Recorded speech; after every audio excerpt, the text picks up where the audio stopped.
cheap, isn't it? It's cheap. It's only 91. If you can't tell from the fact that we've got a ute and a trailer that we're picking up a car, then you're probably on the wrong channel. We're going down to Melbourne from Canberra, which is about a 7-hour drive, and picking up a new car for Daniel. It's a rolling shell at this point, which is why we're not driving it back. It's going to be one hell of a long drive. We're leaving at midnight, hopefully, unless it's absolutely completely clapped, we'll be picking it up and bringing it home with us. So we'll jump on the road now and I'll catch us down there.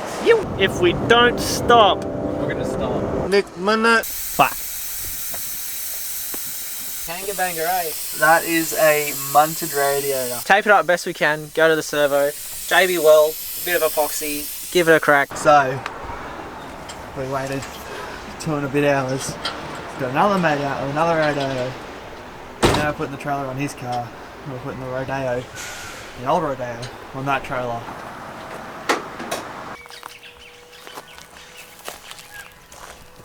Shocker overnight. We broke down because we hit a roo. We got a tow back on the trailer that we were meant to be picking the 180 up on, and now it's like midday. We've got another car to tow with. We've still got the trailer for a day and a half, so we're giving it another crack. We're about to hit the road for the second time, hopefully this time with a bit more luck. Let's go. 5 hours and 17 minutes. That is going to be one long slog of a bloody drive. Gotta come all the way back as well. Don't even fucking start, mate. Cue the B-roll.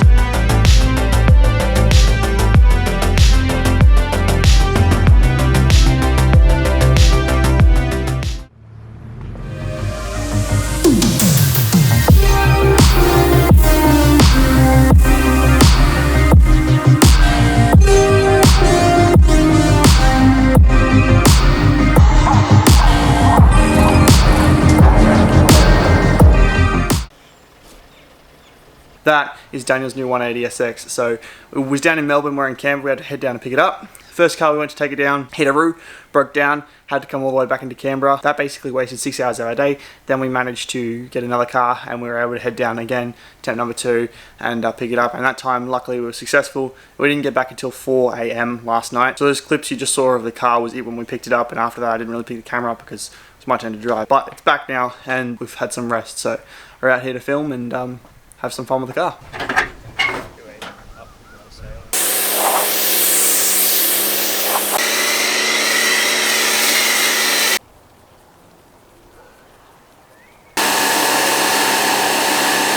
That doesn't look that much. That's not much.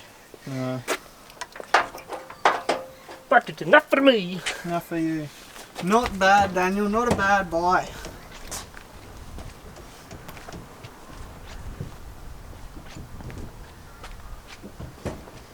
Not bad at all. You almost died. Huh? You almost died, didn't you? No, I just dropped off the thing. Alrighty guys, future Ian here to save past Ian's ass. Basically at the end of this sort of 2-day ordeal, I didn't realise but I didn't actually film an outro. Daniel and I were super rooted by the end of it. He was running off adrenaline off of having a new car, and I was kind of just honestly asleep the whole time. I don't remember filming half of what you just saw. So yeah, it was a bit rough. Over the 2-day spree, I got about, I think I want to say 6 hours worth of sleep, so pretty good for 6 hours worth of sleep, I reckon, but definitely could have done a little bit better on the outro. But yeah, this is just me chipping in to say, well, we're leaving it here for this week. If you're keen on Daniel's build, I'm sure it'll be on the channel again. Probably not the whole build process or anything like that, but most definitely, you know, as he gets sort of stages along and when it gets done, we'll be going to drifting together. So the 32 and the 180SX will definitely be drift buddies, so I'm super keen for that. Big congrats, Daniel. I am so stoked for you to have that 180, man. It is absolutely awesome, and I cannot wait for you to give me those 4 spokes for the R31. Sick.